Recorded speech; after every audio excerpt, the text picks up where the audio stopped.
os livros são universos paralelos, por isso têm muito de nós lá dentro, têm muito dos outros lá dentro, e os livros libertam-nos de alguma forma.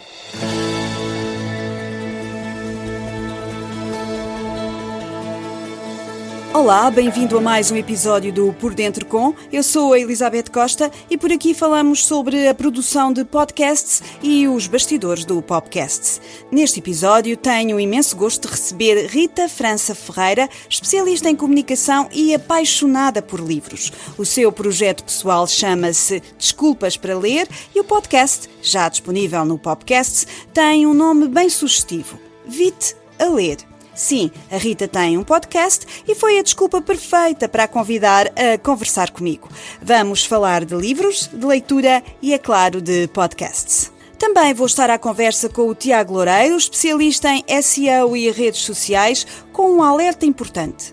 Vale mesmo a pena colocares o teu podcast em vídeo no Spotify? O Tiago explica-te os prós e os contras. Também a marcar presença neste episódio do Por Dentro Com, a Ana Xavier, do The Podcast Space, partilha uma dica valiosa que pode mesmo mudar o jogo na promoção do teu podcast.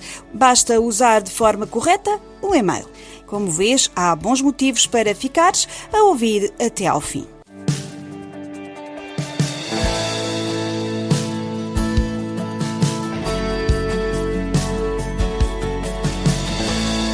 Sabias que 73% dos portugueses têm hábitos de leitura e que, em média, cada pessoa lê 5,6 livros por ano? Estes dados chegam pela voz da minha convidada, a Rita França Ferreira, criadora do projeto Desculpas para Ler e do podcast Vite a Ler. Uma verdadeira vitamina para quem quer manter o hábito da leitura e descobrir o que anda a sair de novo nas livrarias. Já a seguir, mergulhamos no mundo dos livros e ficas mesmo sem desculpas para não ler.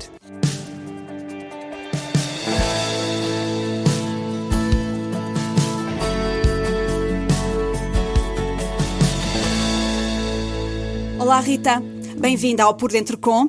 Vamos falar aqui um bocadinho sobre um assunto que eu queria começar por lhe perguntar se, uma vez que é especialista em leituras e em escritas, ler já caiu em desuso lermos? Não, de todo. Aliás, na APEL, eu não me considero uma especialista, antes de mais. Eu considero que estou sempre deslumbrada com os livros e com a leitura, portanto não me considero uma especialista, nem sequer tenho um curso na área da literatura, nem um curso na área da crítica literária.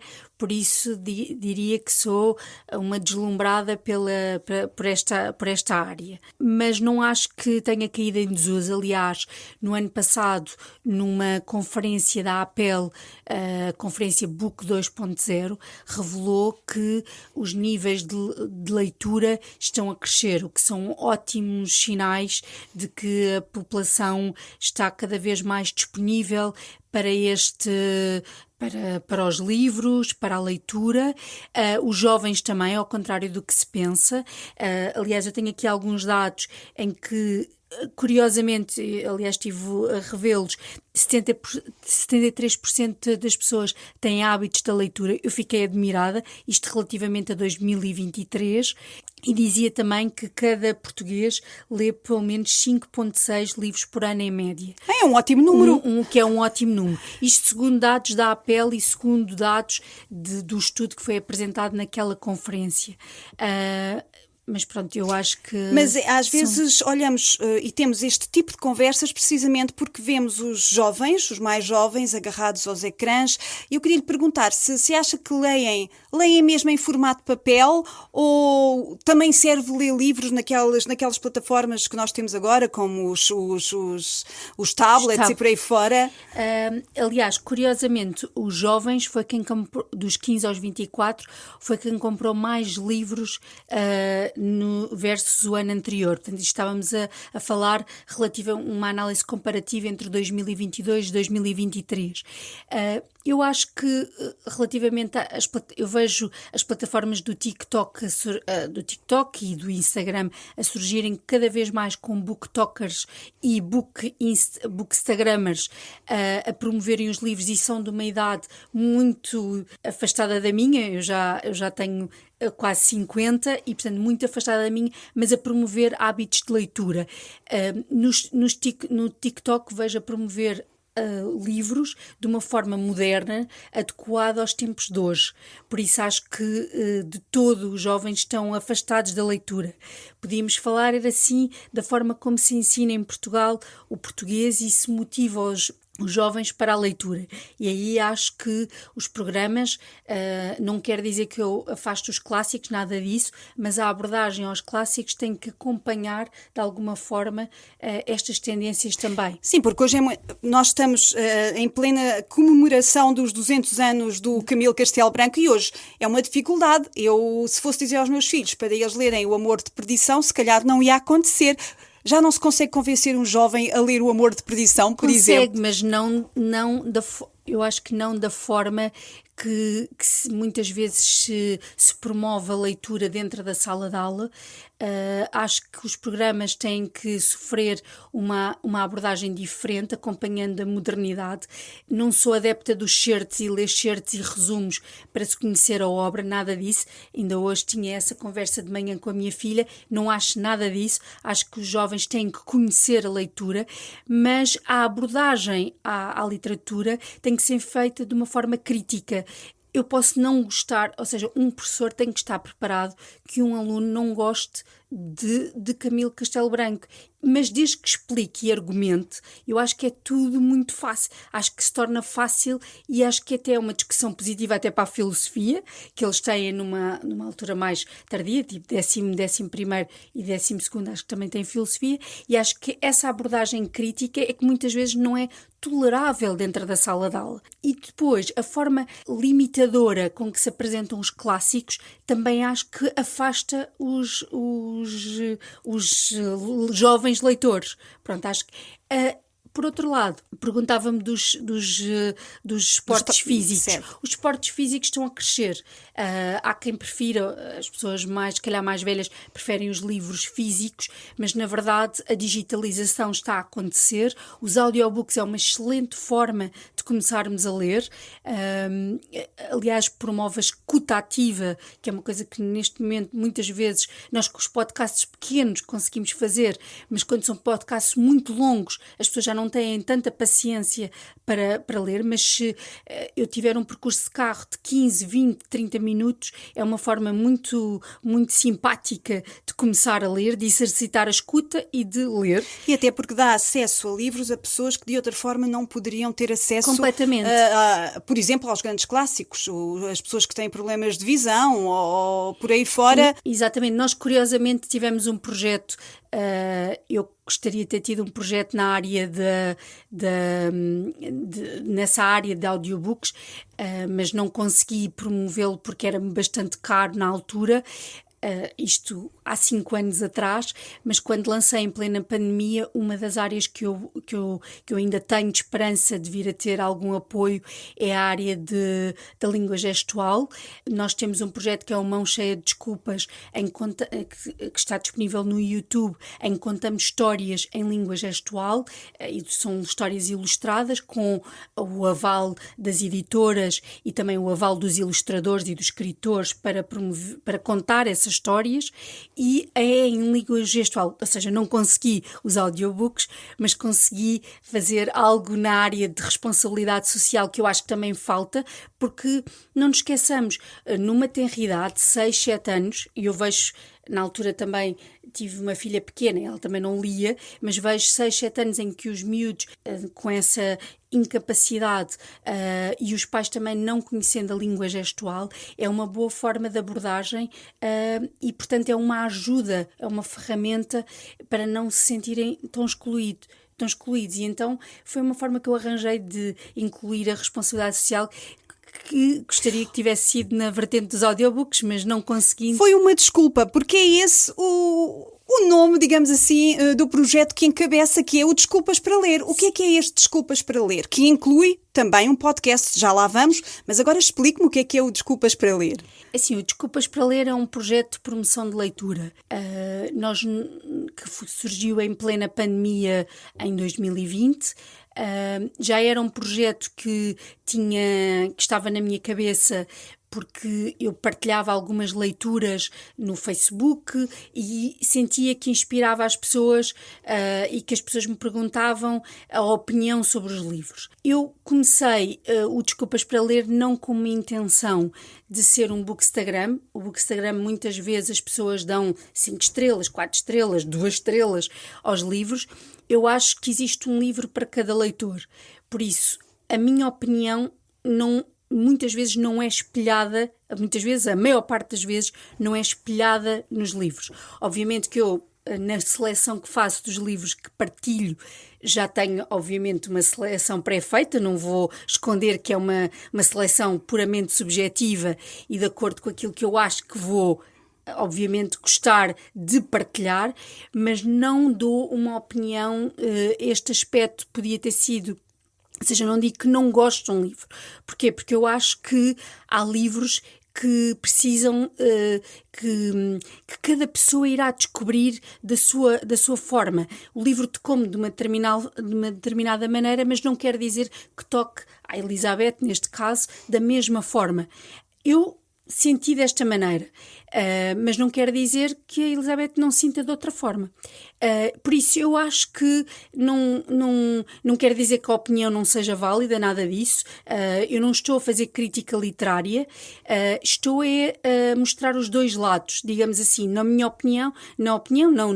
exposição que faço no post, eu dou dois lados. Dou dois lados da história. Não pode haver desculpas para não ler. Não. E como é que se salta das leituras e dos livros para um podcast, neste caso um podcast que é um formato áudio? No fundo é um audiolivro, não? Não é um audiolivro. O que eu tentei fazer no podcast Vita Ler era fugir um pouco aos posts. As pessoas não leem, muitas vezes também já nem têm tempo para ler, já nem têm tempo muitas vezes para ver vídeos, tem que ser tudo muito imediato e eu achei que com 5 minutos normalmente é o máximo de duração do podcast, achei que podia ser uma forma de chegar a uma franja de pessoas, lá está, que estão no trânsito ou que estão sem fazer nada. Fazer ginástica, a correr, o que for, tivessem 5 minutos para serem sensibilizadas para um determinado assunto, porque normalmente existe sempre um tema associado e que está relacionado com um determinado livro e normalmente com citações associadas. É muito difícil, ou é quase, aliás, é quase raro as pessoas não se sentirem tocadas de alguma maneira. Eu acho que é impossível nós não nos revermos de alguma forma. Posso eu não me rever, mas rever outra pessoa que passou pela mesma situação. E é isso que eu tento que os livros tragam. Os livros são humanos, os livros são universos paralelos, por isso têm muito de nós lá dentro, têm muito dos outros lá dentro, e os livros libertam-nos de alguma forma. Há dois pormenores no podcast que eu gosto e que gostava de ouvir falar sobre isto. O primeiro é precisamente o título, que é o Vita Ler. É como se tivéssemos sido apanhados numa situação assim menos própria, ou não foi essa a intenção? A citação é conjugar o Vita Ler com a vitamina. Basicamente foi foi uma vitamina de leitura. É uma vitamina de leitura. Em forma de leitura. Em forma de leitura. Por isso os 5 minutos. Normalmente nós não tomamos várias vitaminas ao dia. Nós tomamos só um comprimido de vitamina por dia. Por isso a intenção foi ter uma vitamina por dia. E aí são os tais 5 minutos de leitura que são precisos para eu me sentir com vontade de pegar num livro. A mim não me interessa muito quantos livros nós lemos por ano. Não me interessa nada as estatísticas, não me interessam essas metas. Eu posso ler muito porque, obviamente, pela minha, digamos, este hobby paralelo de projeto de promoção de leitura, tenho que o fazer, mas eu não é isso que eu estou à procura. Eu quero é que as pessoas se sintam entusiasmadas para ler, para pegar num livro, para ouvir um livro, e porque eu acho que o livro tem um papel muito importante, cada vez mais hoje em dia, não só em promover a empatia, que falta muito no mundo, mas também em promover menos maleabilidade a opiniões populistas, portanto, a promover uma sociedade mais ajudar democrática. a construir espírito crítico. Exatamente. Outro dos pormenores que eu gostei no podcast, que eu gosto no podcast, é o facto de ouvirmos o desfolhar do livro. É intencional ouvir as folhas a passar? É intencional, é intencional. Eu sou muito mais para o livro físico, tenho que confessar, do que livro digital. Contudo, eu acho que existem muitas valências no livro digital para quem procura, esquece de um livro em casa, por exemplo. Eu acho que o livro digital dá flexibilidade, mobilidade e de alguma forma é versátil. Portanto, nós andamos sempre ou com um telemóvel ou podemos comprar o Kobo, que é muito vantajoso em termos de preço face aos livros físicos. E hoje em dia, eu, por exemplo, opto pelo Kobo, que é o que eu tenho, também tenho o Kindle, tenho vários suportes digitais, mas esses suportes digitais permitem, por exemplo, quando livros calhamaços, como se chama, aqueles calhamaços de 500 páginas, eu opto, por exemplo, por ler em livros digitais. Por exemplo, é uma boa forma de continuarmos a ler, mas não parece que estamos a ler um... Mas o virar da página tem aquele encanto. O virar da página tem a particularidade de nós querermos assinalar uma citação. Por isso, normalmente, quando eu falo e depois é intervalado com uma citação, e eu quero que as pessoas saibam, não é meu, é do autor, e portanto que prestem atenção especificamente àquela passagem. E daqui? Já temos podcast, já tivemos até alguns projetos no YouTube, no Instagram. Vamos para onde? Estas desculpas para ler vão crescer? Este Vita Ler tem algum objetivo para onde, um caminho para onde queira apontar? Eu gostava muito, tenho 2 objetivos, eu faço, ainda continuo com o projeto Coach de Leitura, que faço pontualmente e portanto mantenho essas consultas, diria. Mas eu estou a terminar uma... Então ensina às pessoas o que é que querem ler, é isso? As pessoas muitas vezes não sabem o que é que querem ler. O mercado livreiro, eu por acaso não tenho estes números aqui, mas o mercado livreiro é absolutamente avassalador. Hoje está uma novidade, amanhã está outra, e portanto eu nem sequer muitas vezes tenho tempo de respirar. Eu estou no meio neste meio, e muitas vezes as novidades surgem em catadupa, e portanto acredito que uma pessoa que não esteja tão atenta às novidades como eu tenha mais dificuldade de escolha. Por isso eu faço esse coach de leitura consoante algumas características da pessoa, tento obviamente acertar, e dando-lhe 2 ou 3 opções, e depois vamos revendo essas opções. Pronto, o coach de leitura é para manter, mas neste momento onde eu estou apostado e estou a estudar para isso é na biblioterapia, que acredito que os livros nos podem salvar de alguma forma, e portanto gostava de explorar essa parte junto de empresas, junto de lares. Acho que faz falta essa companhia e sobretudo essa energia que se tem que dar. Eu acho que o termo velhos é o que eu gosto de chamar, eu não gosto de chamar idosos, nem terceira idade. Eu acho que os velhos, os velhinhos, eu acho que precisam dessa energia e, portanto, de que os livros lhes salvem de alguma forma. E acho que esses momentos eu gostava de conhecer melhor como fazer para nos salvarmos todos, através da leitura. E neste momento, sem ser a título profissional, mas a título meramente de prazer pessoal, qual é o livro que neste momento está a salvar a Rita? Que pergunta difícil. Assim, eu sei de um livro que me salvou recentemente, e eu acho que 2 livros que me salvaram recentemente, e teve a ver com o episódio pessoal, e senti-me com a urgência da escrita para preservar a memória. Com O Meu Pai Voava, da Tânia Ganho. É um livro de memórias da Tânia, dedicado ao pai. Aliás, ela dedica à mãe o livro, mas no fundo é um livro que ela tenta descrever situações e episódios preservar a memória do pai, e essa urgência muitas vezes é necessária, essa urgência de escrita muitas vezes é necessária. Eu nunca tinha sentido essa urgência de escrita, mas sentia na pele. E depois Uma Chama que Ilumina, que é do Afonso Cruz, o último livro, que fala precisamente da memória também. Ele é um livro da coleção Geografias, mas esse livro é muito interessante porque fala-nos dos objetos. É assim, se eu olhar para uma cadeira, é uma simples cadeira, mas se eu souber que essa cadeira ou a poltrona onde se senta a minha mãe, eu vou olhar essa cadeira de uma forma diferente, se ela de alguma forma desaparecer. Portanto, é um objeto que me é querido de outra forma. Portanto, traz muita história associada.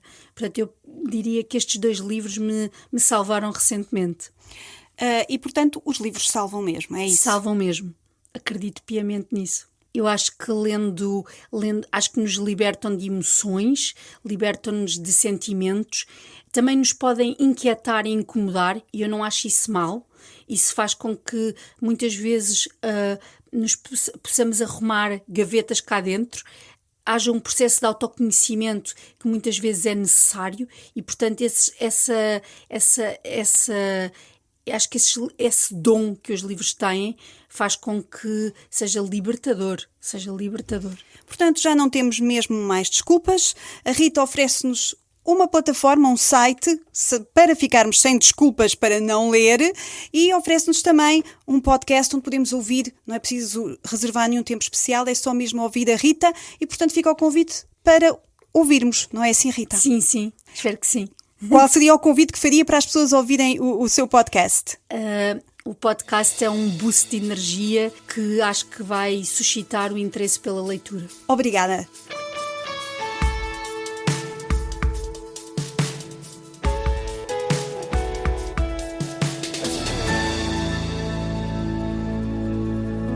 Agora já podes publicar o teu podcast em vídeo no Spotify. Mas poder não significa que devas fazê-lo. O Tiago Loureiro, o nosso especialista em SEO e redes sociais, vai explicar-te porquê e, acredita, vais querer ouvir antes de tomar uma decisão.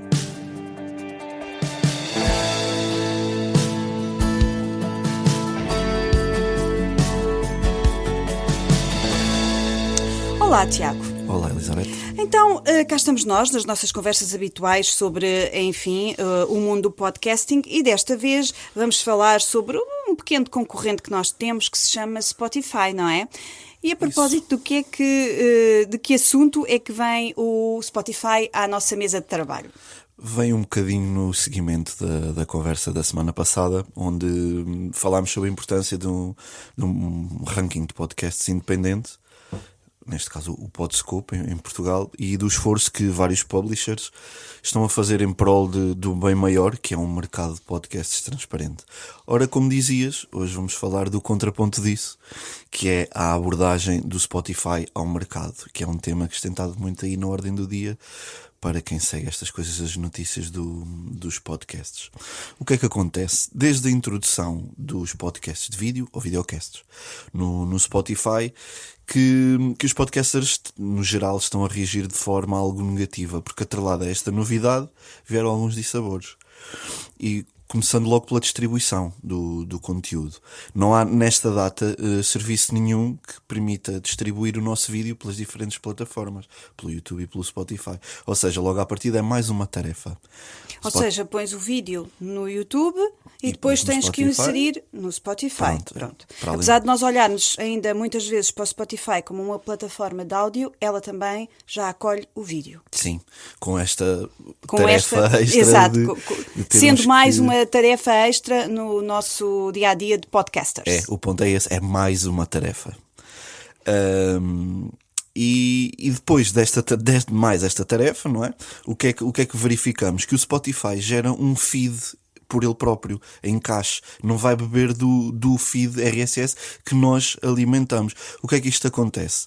O que é que isto gera? Logo à partida perdemos a analítica que tínhamos, porque está a vir de uma outra fonte. Então todos os dados que tínhamos do nosso podcast até então vamos perder, porque o vídeo trouxe esta alteração. Tudo o que está para trás vamos perder. Todas as decisões em cima de dados que nós aqui tanto defendemos no Spotify, se fazemos upload de vídeo, vamos perder. Ou seja, geralmente o Spotify gera um RSS feed que depois, neste momento, já não acontece. Gera uma outra coisa qualquer que não nos permite ler números. Quando faz upload de vídeo. Quando há o upload de um vídeo, sim, exatamente. Basta o primeiro vídeo. Porque Basta o que ele faz, exato. tecnicamente, ele junta o teu podcast ao teu videocast e faz ali um embrulho e gera um RSS feed novo. Ou seja, a analítica que tinhas no teu RSS feed, agregado ao teu podcast... Os números que andávamos a colecionar... vão todos à vida. Exatamente. Porque isto é como se fosse uma casa nova. Isto é obviamente um problema. Temos falado aqui várias vezes da importância dos dados. Isto é claramente um problema grande. E outra coisa que percebemos é que as métricas do Spotify para medir o vídeo não seguem as guidelines IAB. As guidelines IAB são a norma do mercado. Não são uma lei, são uma convenção, não é? O mercado rege-se, tipo um acordo de cavalheiros, rege-se por aquelas regras, e é assim que funcionam geralmente as coisas novas. Por exemplo, a inteligência artificial também funciona um bocadinho assim. É um objeto novo, não legislado, o mercado vai-se adaptando a esta novidade e depois a legislação vem em cima disso, vem em cima da reação do mercado. O que o Spotify fez, ignorou tudo e todos. Decidiu fazer as suas próprias métricas e isto... o seu próprio ecossistema. Sim, e, portanto, claro, isto torna tudo não muito conseguimos mais... medir como medimos as outras plataformas. Exatamente, ou seja, para além de já não termos a analítica, então depois ainda temos os dados de todo o mercado e os dados do Spotify. Okay. Completamente dispersos, coisas completamente Vamos partidas. Vamos só tornar isto muito claro, estamos sempre a falar do upload de vídeo. Sim. Estamos a quando falar no que toca ao áudio continua tudo na mesma. Continua para já. Para já, exatamente. Até à data que estamos aqui a falar, não sabemos. E isto porquê? Porque é que não sabemos? Porque aquilo que percebemos é que o Spotify está a fazer aquilo que as grandes Big Tech fazem. Estão a querer monopolizar. Estão a acreditar as regras e fazer tudo à maneira deles. Portanto, se está a acontecer agora com a introdução do vídeo, muito provavelmente eles vão forçar para acontecer... também no áudio, vão querer dominar o mercado. E por isso é que é tão importante, como falámos no último episódio, termos um ecossistema saudável em que todos trabalhem em prol de um bem maior. Isto é fundamental. Que respeitem um bocadinho as regras que já estão a funcionar no mercado. Isso mesmo, e por isso é que convidamos toda a gente a vir para o podcast. Exatamente. Onde defendemos o bem maior. É isso, exatamente. Ok, aqui a propaganda. Pronto. Exato. Somos os bons. Ok. Isso mesmo. Não, mas acho ótimo estarmos atentos a estas mudanças que vão acontecendo para saber exatamente qual é que é o próximo passo. Sim. E neste caso, então, inserimos o vídeo ou não? No Spotify, temos que pensar. Temos que fazer essa avaliação. Se queremos dar a força ao Spotify ou se queremos fazer parte de um mercado transparente e concorrência saudável. Só uma última chega. Dizer que também na própria entrega dos anúncios o Spotify também tem o seu próprio sistema. Portanto, até mesmo aí, quando pensarmos em monetizar, vamos ter que pensar, ok, então queremos monetizar como o Spotify nos diz para fazer ou queremos fazer como o mercado nos diz? Também aqui, quando pensamos em rentabilizar, devemos pensar o que é que queremos fazer. O que é que tu queres dizer com isso? O que é que eles estão a fazer com a publicidade? O sistema vigente é o DAI, Dynamic Ad Insertion. É o que também todo o mercado se gera por aí, para inserção dinâmica de anúncios. Eles têm uma coisa que é o SAI, ou seja, é a mesma coisa, mas só para eles. E o que é que isto implica? Implica que eles têm controle da publicidade que entra completamente. Eles só querem só aceitam, digamos assim, determinado conjunto de anúncios que respeitem as regras deles, ao contrário do mercado global que tem uma outra forma de funcionar. É como eu estava a dizer, isto é um bocadinho complexo, mas é como eu estava a dizer, o Spotify quer dominar tudo, até a inserção dos anúncios à maneira deles, quer ser uma casa à parte de tudo o resto, e isto é perigoso. Fica um conselho, vão ao blog do podcast, nós vamos explicar lá, escrito preto no branco, o que é que está a acontecer, talvez seja mais fácil de perceber todas estas movimentações. São questões às vezes complexas, sublimes, que passam aqui entre linhas e é importante estarmos atentos a elas. Tiago, muito obrigada. Vamos prestar atenção ao que é que se está a passar no mercado para continuarmos a tentar aqui monetizar ou pelo menos manter o nosso podcast à tona. Sim, saudável. Saudável, exatamente. Obrigada e até ao próximo episódio. Até ao próximo.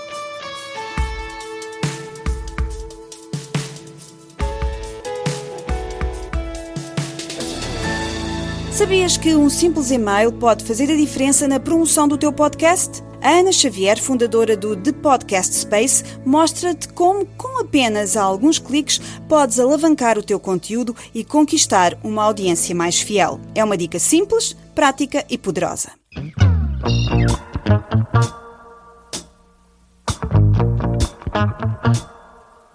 Se queres crescer o teu podcast em 2025, mas as redes sociais não são propriamente tua praia, podes experimentar email marketing, enviar e-mails ou newsletters. O porquê é muito simples.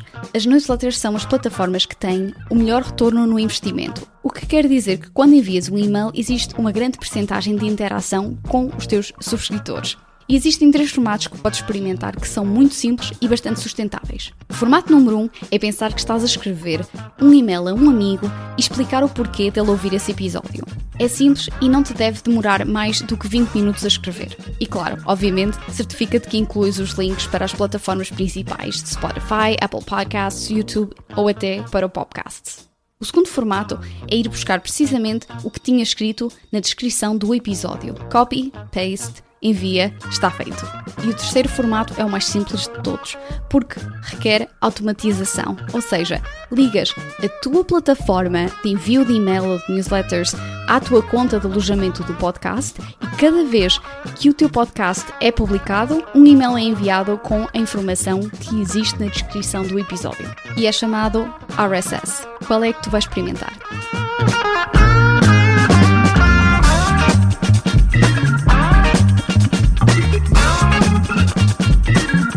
E assim chegamos ao fim de mais um Por Dentro Com. Desta vez contei com a colaboração da Rita França Ferreira, do Tiago Loureiro e da Ana Xavier. Falámos de livros, de estratégias digitais, de imagem e, é claro, de podcasts. Se gostastes do que ouvistes, partilha com outros criadores ou curiosos do mundo do áudio e não te esqueças de seguir o Por Dentro Com no Podcasts ou em outra qualquer plataforma digital.